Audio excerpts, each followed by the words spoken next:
Bismillahirrahmanirrahim. Assalamualaikum warahmatullahi wabarakatuh. Perkenalkan, nama Bapak Junaidi Desliantara. Nah, untuk kelas 12 TKJ ini saya diberi amanat untuk mengajar mata pelajaran administrasi sistem jaringan. Jadi masih melanjutkan dari kelas 11 yang kemarin kalian pelajari ya, pada mata pelajaran yang sama. Dan saya juga masih diberi amanat untuk mengajar mata pelajaran SD untuk di kelas 12. Mudah-mudahan kita selama 1 tahun ke depan bisa bekerja sama dengan baik. Nah, kira-kira apa saja sih yang akan dipelajari pada mata pelajaran SD di tingkat kelas 12 ini di semester yang pertama? Nah, berikut kompetensi dasar yang akan kita pelajari selama 1 semester ke depan. Di sini cakupan materinya lumayan harus membutuhkan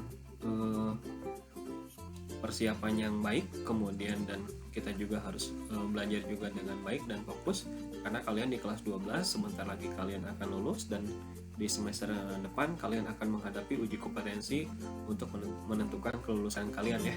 Nah, jadi di sini kompetensi dasar untuk mata pelajaran SD untuk di kelas 12 ada 6 kompetensi yang harus kalian kuasai, baik itu kompetensi pengetahuan dan keterampilannya.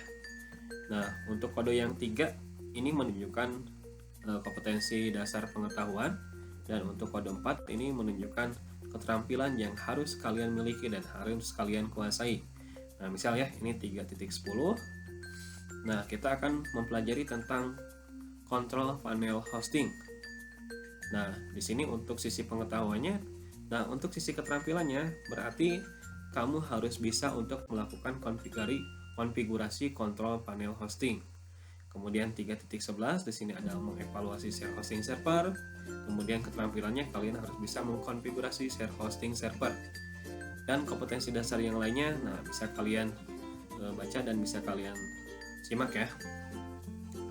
Nah, jadi kesimpulannya ada 6 kompetensi yang harus saya sampaikan kepada kalian. Mudah-mudahan kontennya kalian bisa memahami ya untuk mata pelajaran ASD ini sebagai bekal kalian nanti untuk menghadapi uji kompetensi di semester 2 ya.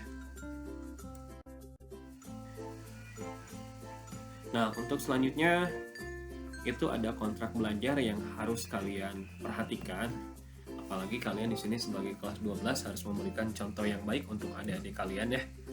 Nah, usahakan untuk kelas 12 di sini minimal hadir 13 kali ya dalam 1 semester ke depan, karena selama 1 semester kalau kita ada umur, insya Allah ada 16 pertemuan yang akan kita hadapi pada mata pelajaran ASD ya. Mudah-mudahan selama 1 semester ke depan kita semua diberi kesehatan, dan mudah-mudahan pandemi ini segera secepatnya berakhir supaya kita secepatnya bisa belajar tatap muka di sekolah. Kemudian, nah untuk kehadiran minimal 80% kalian harus hadir, dan wajib ya. Wajibnya 80% kalian harus hadir, kemudian juga kalian harus aktif dalam menyimak materi, aktif dalam mengerjakan tugas, kemudian dalam evaluasi juga baik ya. Kalau misalkan kalian aktif, nah insya Allah nilai kalian itu akan mendapatkan minimal KKM, apalagi tugasnya masuk, materinya dipahami dengan baik, kemudian evaluasinya juga baik, insya Allah nilainya pasti lebih besar dari nilai KKM.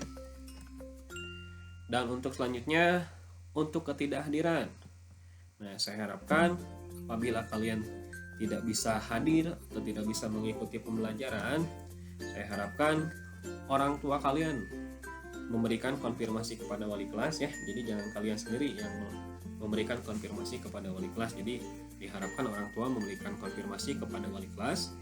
Nah, kemudian wali kelas akan menginformasikan kepada guru mata pelajaran yang mengajar pada hari tersebut.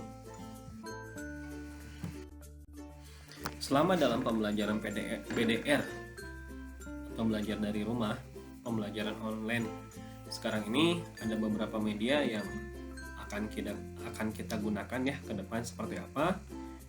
Nah, dalam penyampaian seperti apa? Penyampaian materi medianya akan digunakan apa, kemudian dalam tatap muka kita akan menggunakan video interaktif, kemudian evaluasi juga kita akan menggunakan teknologi atau media ya. Jadi anak TKJ itu harus peka dan melek akan teknologi.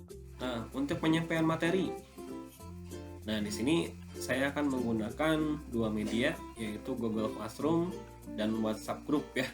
Kalau sebelumnya kita terbiasa hanya menggunakan WhatsApp Group, nah nanti insya Allah minggu kedua saya akan membuat Google Classroom. Nah, karena kita TKJ, ya minimalnya kita lah bisa menggunakan atau mengoperasikan Google Classroom. Jadi tidak hanya WhatsApp Group saja. Apalagi kalian di sini sudah kelas 12, bisa harus menjadi contoh dan apalagi harus bisa mengajarkan kepada adik kelas kalian ya. Nah, selanjutnya untuk pembelajaran tatap mukanya, karena sekarang masih BDR dan situasi pandemi, jadi kita tatap mukanya terbatas menggunakan media Zoom Meeting dan Google Meet. Nah, jadi intinya saya doakan orang tua kalian ada rezekinya, jadi kuota kalian mudah-mudahan selalu siap ketika menghadapi pembelajaran BDR online seperti sekarang ini ya. Jadi saya harapkan kalian selalu berusaha untuk mengikuti pembelajaran meskipun pembelajarannya dilakukan secara online. Nah, kemudian untuk evaluasinya, untuk evaluasi saya akan menggunakan media Google Form seperti yang sudah kalian lakukan, sering kalian lakukan ketika di PTS atau di PAS kemarin ya. Google Form sudah terbiasa digunakan, atau misalkan saya akan menggunakan evaluasi yang real time menggunakan quizzes ya.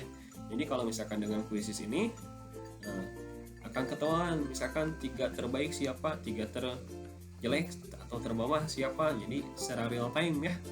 Nah, jadi saya harapkan selama pembelajaran kalian bisa mengikutinya dengan baik. Nah, meskipun kondisinya dalam situasi pandemi, serba terbatas dan lain sebagainya, jadi tidak ada waktu kalian untuk mengatakan malas ya. Jadi saya harapkan kalian semuanya harus tetap semangat untuk belajar dan belajar. Nah, di sini saya mengutip dari tokoh-tokoh besar dunia dan tokoh di Indonesia dalam konteks belajar ya. Ya, seperti yang diungkapkan oleh Mahatma Gandhi, tokoh besar dari India, hiduplah seolah engkau mati besok dan belajarlah seolah engkau hidup selamanya. Nah, kemudian dari Arthur Wesley, orang bijak belajar ketika mereka bisa, tetapi orang bodoh belajar ketika mereka terpaksa. Jadi jangan sampai kalian belajar itu karena terpaksa.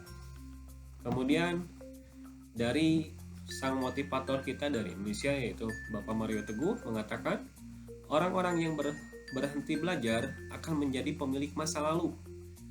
Nah, orang-orang yang masih terus belajar akan menjadi pemilik masa depan. Nah, apalagi kalian sebagai generasi muda, masa depan kalian masih panjang, jadi kalian harus tetap semangat dan optimis untuk belajar. Dan yang terakhir saya mengutip dari tokoh Islam dari Imam Syafi'i, barang siapa tidak mau merasakan pahitnya belajar, ia akan merasakan hinaan kebodohan sepanjang hidupnya. Jadi intinya kita harus optimis dan tetap semangat untuk belajar. Terima kasih. Nah, hanya itu yang dapat saya sampaikan. Mohon maaf kalau misalkan banyak kata-kata saya yang tidak berkenan. Masa depan adalah milik mereka yang menyiapkan dari hari ini. Tetap semangat dan terus semangat untuk belajar. Sekian dari saya. Assalamualaikum warahmatullahi wabarakatuh.